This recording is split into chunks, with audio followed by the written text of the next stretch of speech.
High court থেকে সন্ত্রাসীদের জামিন হওয়ায় প্রধান বিচারপতির কাছে উদ্বেগ জানিয়েছেন আইন উপদেষ্টা অধ্যাপক আসিফ নজরুল।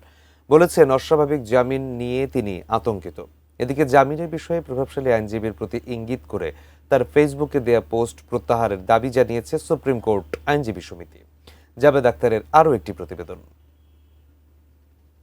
আইন উপদেষ্টা অধ্যাপক আসিফ নজরুল তার ফেসবুকে বুধবার জামিন নিয়ে একটি পোস্ট দেন, যেখানে তিনি ওসমান হাদিকে গুলি করায় অভিযুক্ত ফয়সাল করিম মাসুদের গত বছর অস্ত্র মামলায় হাইকোর্ট থেকে জামিন পাওয়ার কথা উল্লেখ করেন। এক্ষেত্রে প্রভাবশালী আইনজীবীদের প্রভাবের কথা বলেন তিনি।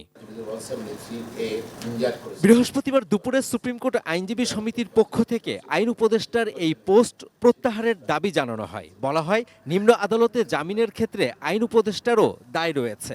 আমরা হতাশ, দুঃখজনক হলো আমাদের মাননীয় আইন উপদেষ্টা ফেসবুকের স্ট্যাটাস দিয়েছেন, উনি এটা সরকারের দায়িত্বে আছেন। উনি যদি আইনজীবীদের উপর যদি এভাবে সমালোচনা করেন, তাইলে আমার মনে হয় সেটাও কিন্তু আমরা আশা করি না। আমি বুঝি নির্মাণের শিল্প, সালাম স্টিল বোঝে ডিউরেবিলিটি। সালাম স্টিল, মোস্ট ডিউরেবল স্টিল।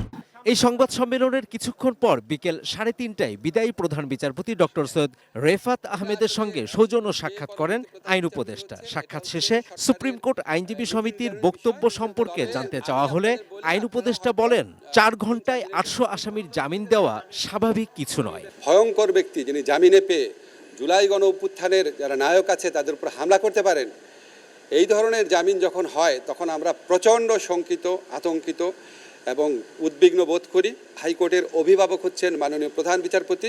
ওনার কাছে আগেও এ ব্যাপারে উৎকণ্ঠা জানিয়েছিলাম, আজকে আবারও জানিয়েছি। ভারতে পলাতক ফ্যাসিস্ট নেত্রী শেখ হাসিনা একের পর এক আমাদের জুলাই গণ অভ্যুত্থানকারীদের হত্যার হুমকি দিয়ে যাচ্ছেন এবং তার দলের অনুসারীরা যদি জামিন পায়, এটা জামিনের কোনো নিয়ম নীতির সাথে সামঞ্জস্যপূর্ণ না। কারণ আমাকে পটেনশিয়ালি খুন করতে পারে এমন একজনকে যদি কোনো বিচারক জামিন দেন, তাহলে এই খুনের দায়িত্ব ওনার উপর পড়ে কিনা সেটা ওনাদেরকে বিবেচনা করা উচিত। আইন উপদেষ্টা বলেন, পরবর্তী প্রধান বিচারপতি কে হচ্ছেন এটা সরকারের নীতি নির্ধারণী বিষয়, এককভাবে তার বলার এখতিয়ার নেই। তবে আমি আপনাদের বলি, আপনারা হয়তো 3-4 দিনের মধ্যে জানতে পারবেন। Javed Akhtar, ATN News, Dhaka.